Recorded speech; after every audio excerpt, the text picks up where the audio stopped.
Pessoal, a gente está começando aqui mais um papo com a Liga. Eu sou Natália Grilli e vou conduzir o papo hoje com a doutora Mayla Guilhom, que é pesquisadora associada do Instituto de Pesquisa para a Sustentabilidade do Centro Helmholtz, em Potsdam, na Alemanha, e fellow do programa Ocean Voices da Universidade de Edimburgo, no Reino Unido, além de ser conselheira da Liga das Mulheres pelo Oceano desde o começo. E para mim é um prazer muito grande estar conversando aqui com a Mayla.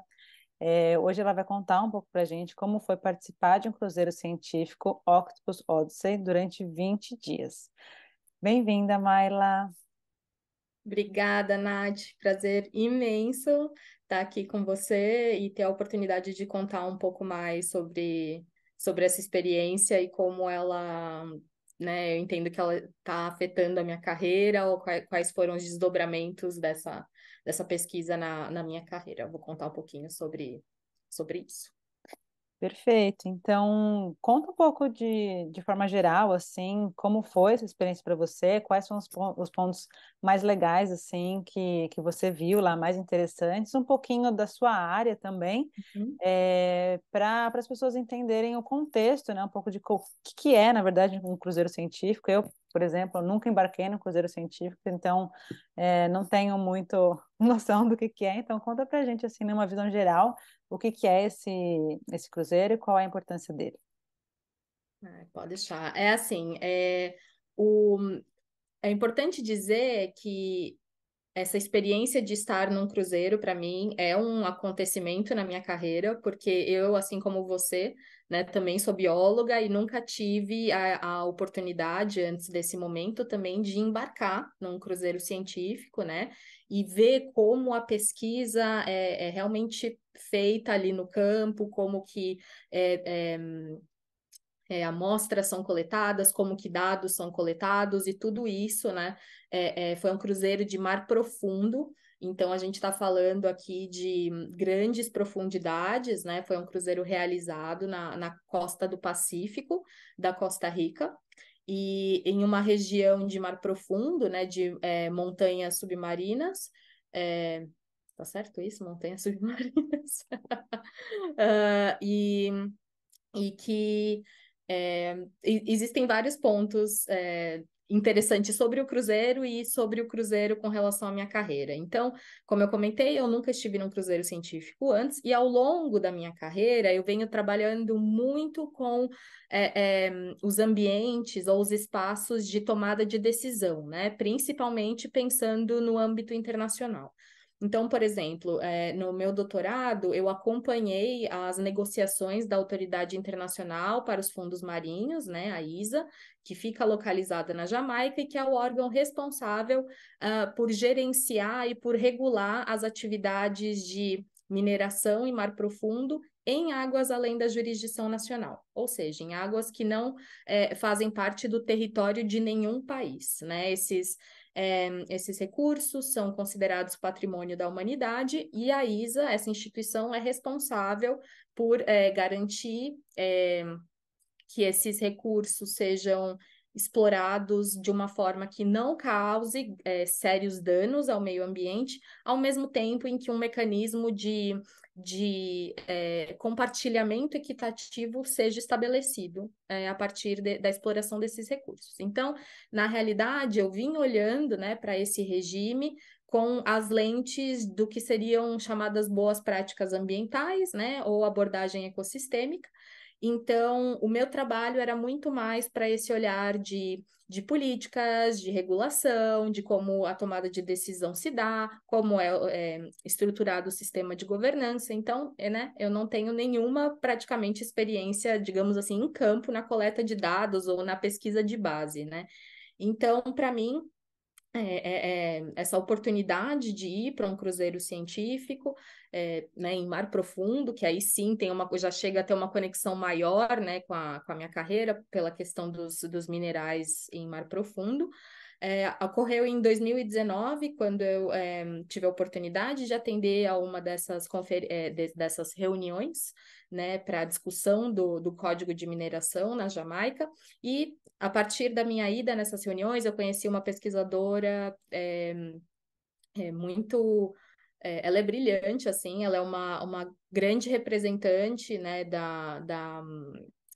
de falar sobre o mar profundo e por que ele é importante, qual é a vida que existe lá, né? E, portanto, levantar muito essa bandeira sobre a importância da conservação desses ambientes, né? Tendo em vista, por exemplo, uma potencial atividade como a mineração chegando aí. Então, essa pesquisadora é a doutora Diva Eyman, ela é de Trindade e Tobago, e ela tem muita experiência embarcada na coleta de informações, né, de dados e na utilização desses dados para o manejo ou proteção de ambientes de mar profundo, né? Então, em uma conversa com ela, eu manifestei que eu tinha muito interesse em um dia participar de um cruzeiro científico, porque eu nunca tinha estado e porque, né, o meu papel tinha sido muito na frente do computador, lendo documentos.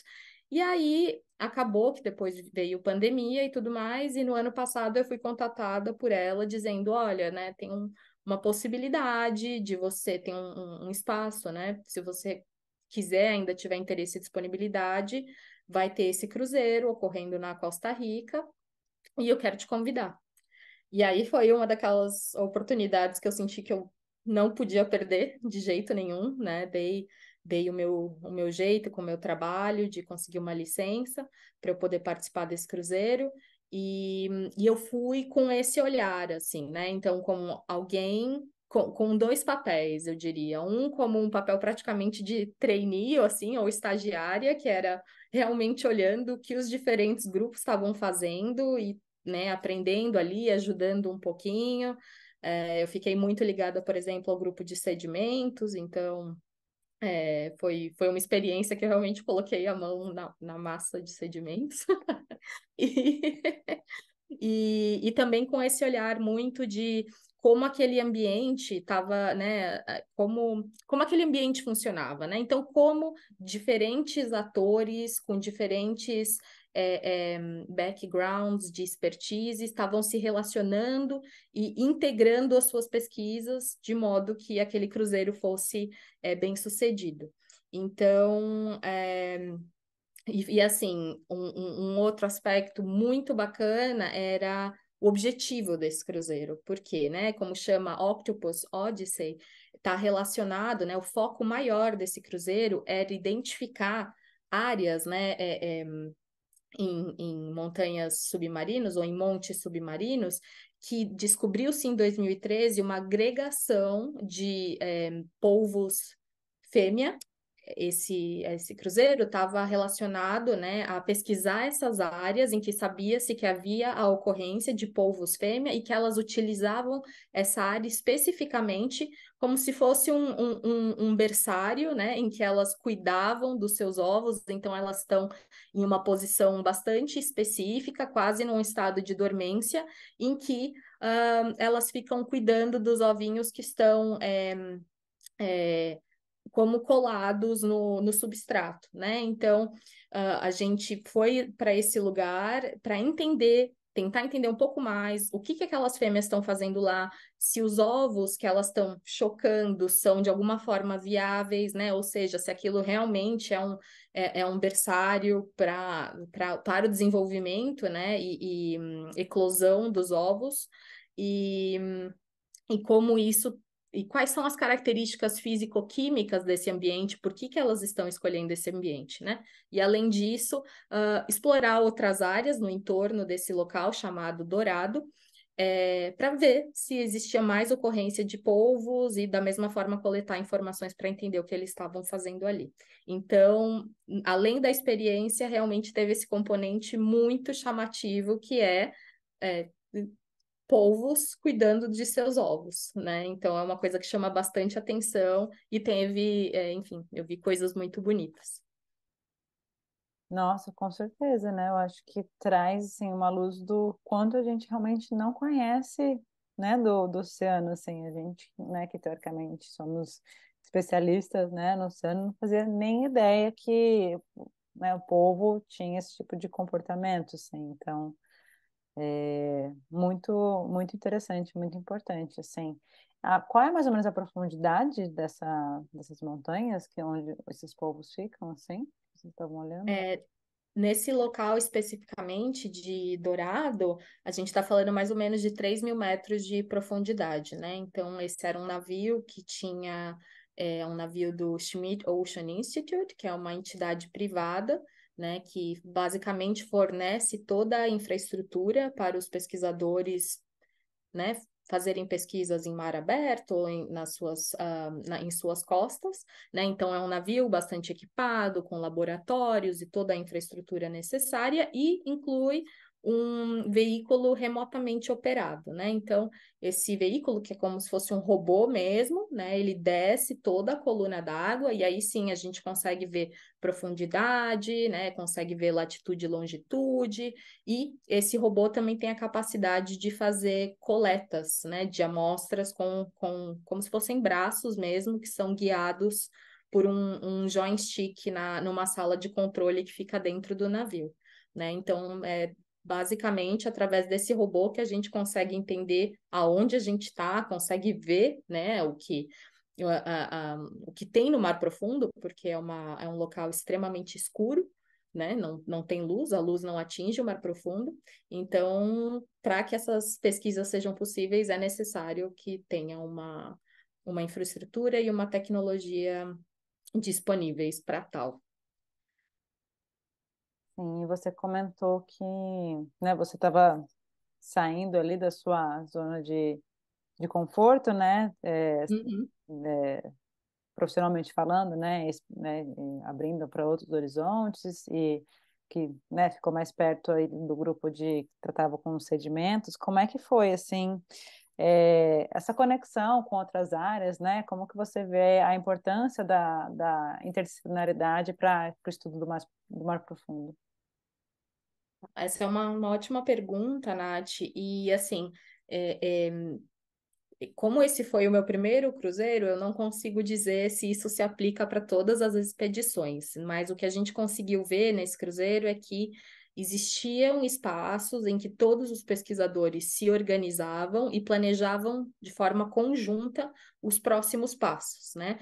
Então, claro que se parte de um pressuposto, né, ou de uma informação inicial, que, por exemplo, nesse caso, né, dos polvos, era que aparentemente esses polvos se reuniam, né, tinham essa agregação em locais em que você tinha fluido de calor saindo a partir da crosta da Terra, né, de formações de crosta ali na Terra. Então, ali fica muito claro a importância, né, essa questão da importância da interdisciplinaridade, porque a gente tinha uma geofísica, né, do Canadá, que era a especialista em modelar, né, esses fluxos de calor que entram pelas crostas e saem pelas crostas, né, e como esse fluxo de calor ocorre ali embaixo d'água, para entender aonde esse calor vai sair, para que potencialmente a gente vá olhar para aquela área e ver se tem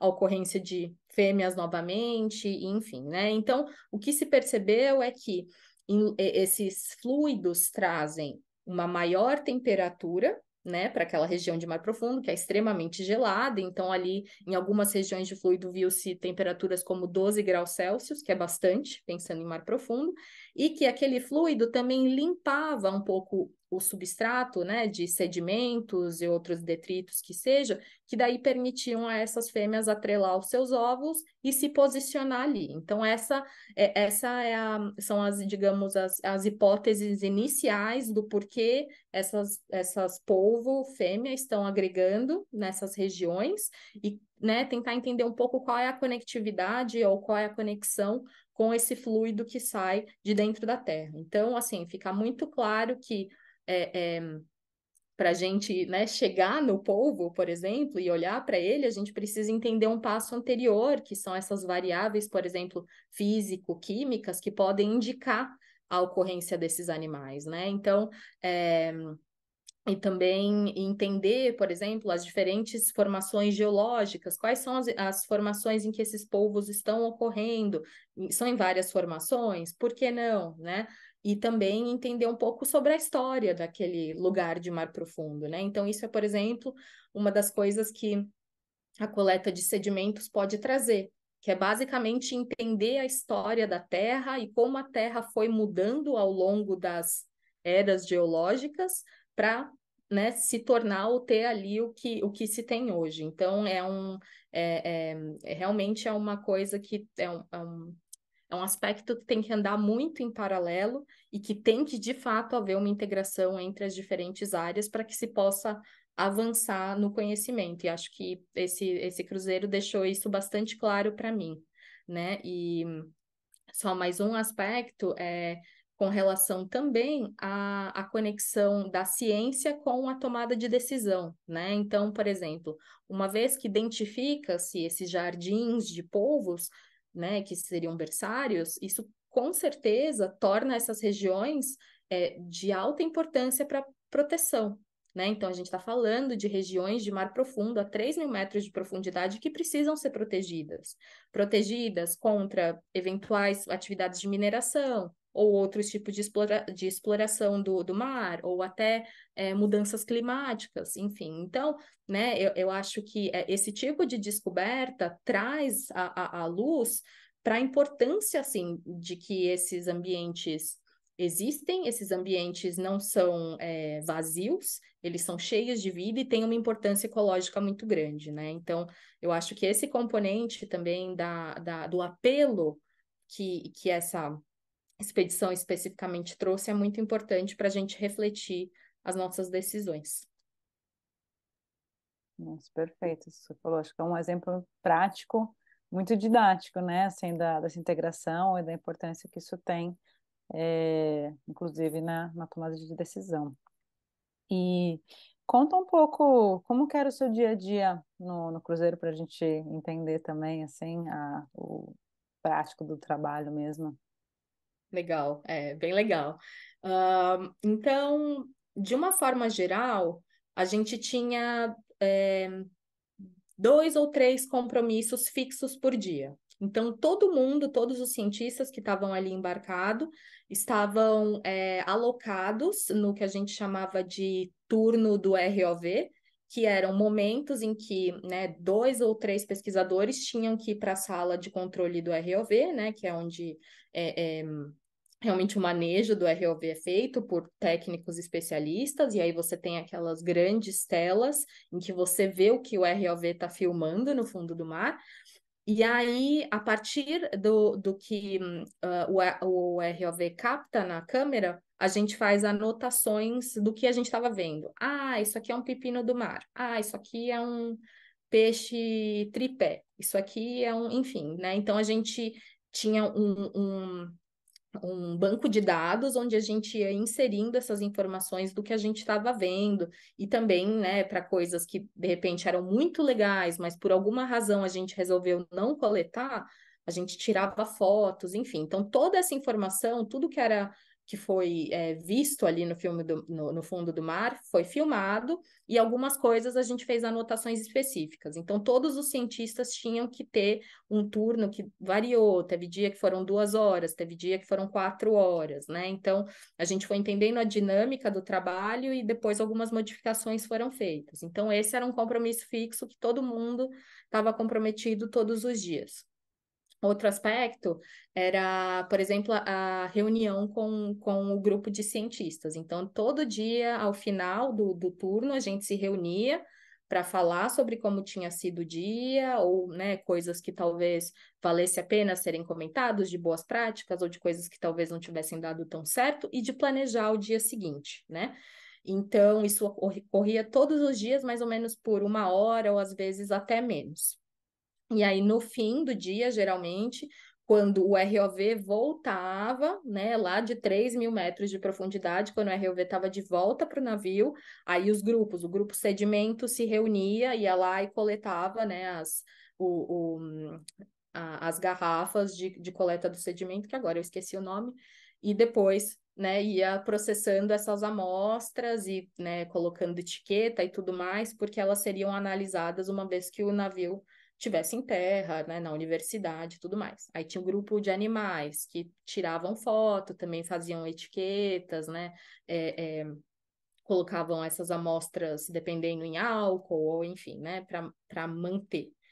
E então era isso, essa era a nossa rotina, né? Então, basicamente, anotar, depois reunir, falar sobre o dia e planejar o dia seguinte, e por fim, processar o que o ROV trazia para a gente para a superfície, né? E no mais, no restante do tempo, você pode utilizar da forma como você achar melhor. Você pode ler, você pode comer, você pode assistir um filme, você pode jogar um jogo, né? Então, o navio também tinha espaços muito legais, assim, de, de relaxamento mesmo, de lazer.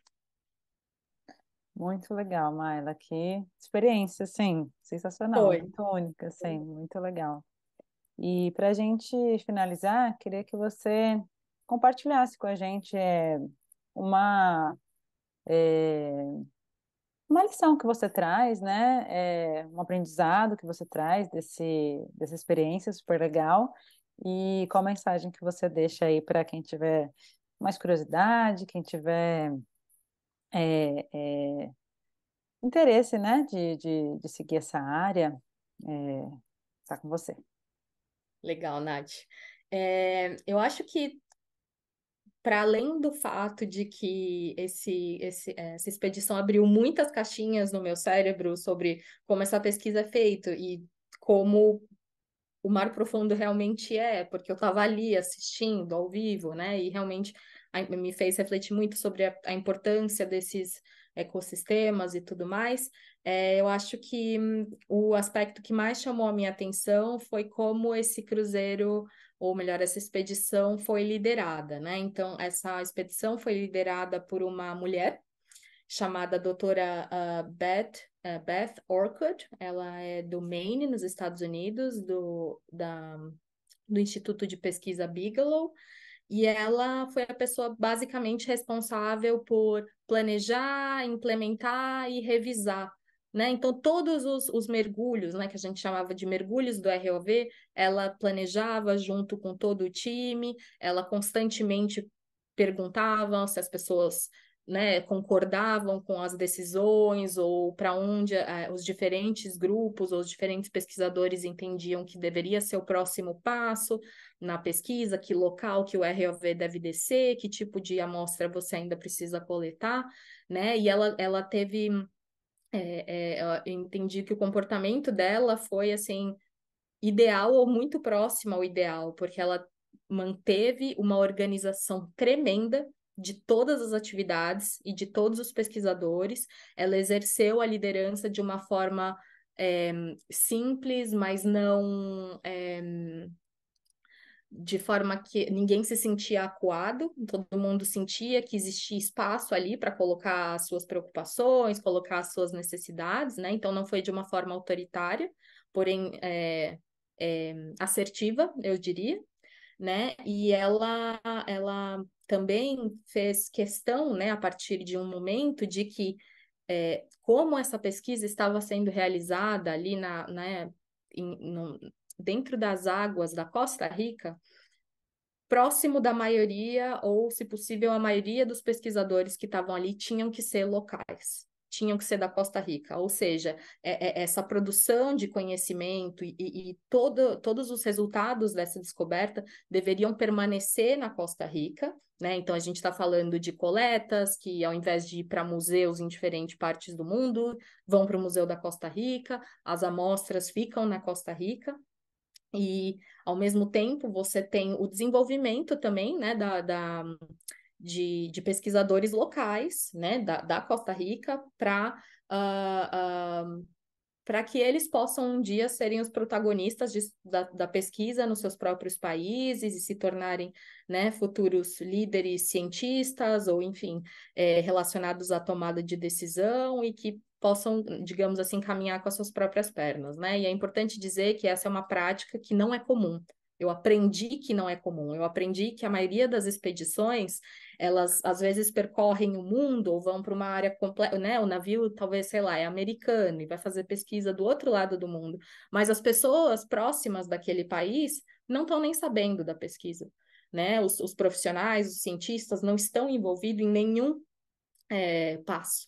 né, de planejamento, implementação. Então, eu acho que ela trouxe, assim, um componente muito importante de que a gente deve, né, envolver a população mais ligada, claro, com aquele local de pesquisa, desde o início do processo, né, e que eles devem ter voz ali também para entender o que é importante para eles, em termos de coleta, em termos de impacto, e eu acho que ela fez isso, ela amarrou isso muito bem e manteve uma atmosfera muito bacana de trabalho, e também é importante dizer de uma forma muito organizada, né? Então a gente sabia o que tinha que fazer todos os dias, onde íamos e para que íamos. Então eu acho que ela foi um exemplo assim incrível de liderança em uma posição ou um ambiente que seria normalmente masculino, né? E que definitivamente teve um impacto tremendo no sucesso da expedição. E eu poderia deixar como mensagem final, assim, baseada na minha experiência. Se você tiver um desejo ou se você tiver vontade de fazer alguma coisa que não necessariamente está ligado ao seu dia a dia ou aquele trabalho específico, vá atrás, conheça as pessoas, conecte-se e coloque os seus anseios e os seus desejos para fora, porque isso pode abrir portas. É isso. Maravilhoso! Gente, quantos pontos sensacionais que você trouxe agora. Tô, nossa, muito feliz de estar tendo essa conversa. Acho que você tocou em pontos muito importantes em que a ciência ainda falha muitas vezes, né? Seja em condutas misóginas e colonialistas ainda, né? Então, acho que esse é um exemplo muito bom a ser seguido e que lindo que foi uma mulher que está sabendo, soube, né, conduzir de uma forma tão justa e uma boa gestão mesmo, né? E que, que lindo que você está podendo compartilhar isso com a gente. Então, agradeço mais uma vez pelo seu tempo, parabenizo pelo seu trabalho. E quando você tiver resultados do cruzeiro, a gente volta a conversar de novo para você compartilhar com a gente o que veio de resultado dessa experiência. Muito obrigada. Perfeito, Nath. Muito obrigada pela oportunidade e se tudo der certo, voltarei em breve com resultados. É isso aí, valeu. Perfeito. Beijo. Tchau, tchau.